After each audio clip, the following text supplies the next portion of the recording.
श्रीमद् भगवद गीता यथारूप अध्याय 17 श्रद्धा के विभाग द डिवीजन ऑफ फेथ श्लोक 20।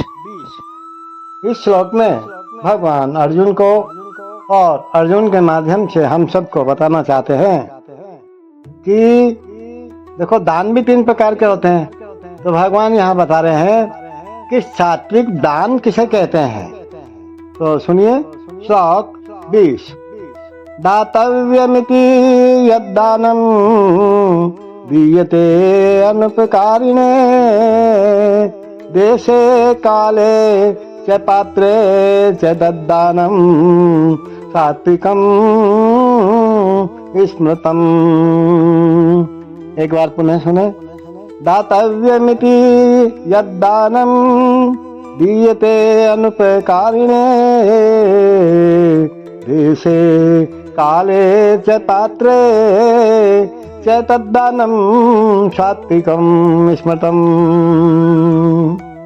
भगवान कहते हैं जो दान कर्तव्य समझकर किसी प्रत्युपकार की आशा के बिना कि भाई अपने को कोई फायदा हो ऐसा नहीं सोचना, समुचित काल तथा स्थान में और योग्य व्यक्ति को दिया जाता है, वह दान क्या कहलाता है? सात्विक कहलाता है, सात्विक माना जाता है। देखो वैदिक साहित्य में ऐसे व्यक्ति को दान देने की संस्तुति है जो आध्यात्मिक कार्यों में लगा हो। अविचारपूर्ण ढंग से दान देने की संस्तुति नहीं है। आध्यात्मिक सिद्धि को सदैव ध्यान में रखा जाता है। अतएव किसी तीर्थ स्थान में सूर्य या चंद्र ग्रहण के समय मासांत में या योग्य ब्राह्मण अथवा वैष्णव शुद्ध भक्त को या मंदिर में दान देने की संस्तुति है। बदले में किसी प्रकार की प्राप्ति की अभिलाषा नहीं करनी चाहिए, और यदि ऐसे करते हो तो ऐसा दान किए जाना कोई फायदा नहीं। कभी कभी निर्धन को दान करुणावश दिया जाता है, लेकिन यदि निर्धन दान के योग्य नहीं है, पात्र नहीं है, तो उससे आध्यात्मिक प्रगति नहीं होती है। दूसरे शब्दों में वैदिक साहित्य में अविचारपूर्ण दान की संस्तुति नहीं है। अविचारपूर्ण नहीं। दान देने से पहले सोचो कि किसको दान दिया जा रहा है, वो पात्र है अथवा नहीं है, योग्य है अथवा नहीं है। योग्य को और पात्र को शुद्ध वैष्णव भक्त को दिया जाना ही फायदेमंद है। Charity given out of duty without expectation of return at the proper time and place and to a worthy person is considered to be in the mode of goodness.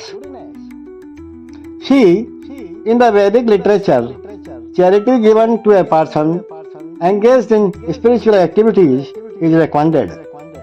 There is no recommendation for giving charity indiscriminately.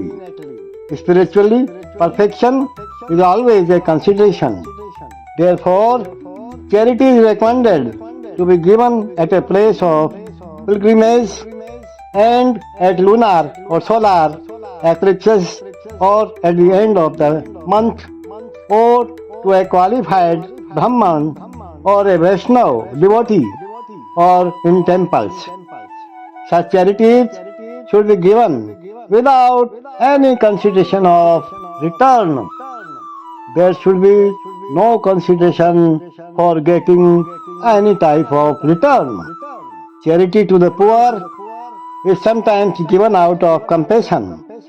But if a poor man is not worth giving charity to, then there is no spiritual advancement. In other words, indiscriminate charity is not recommended in the Vedic literature. Hare Krishna.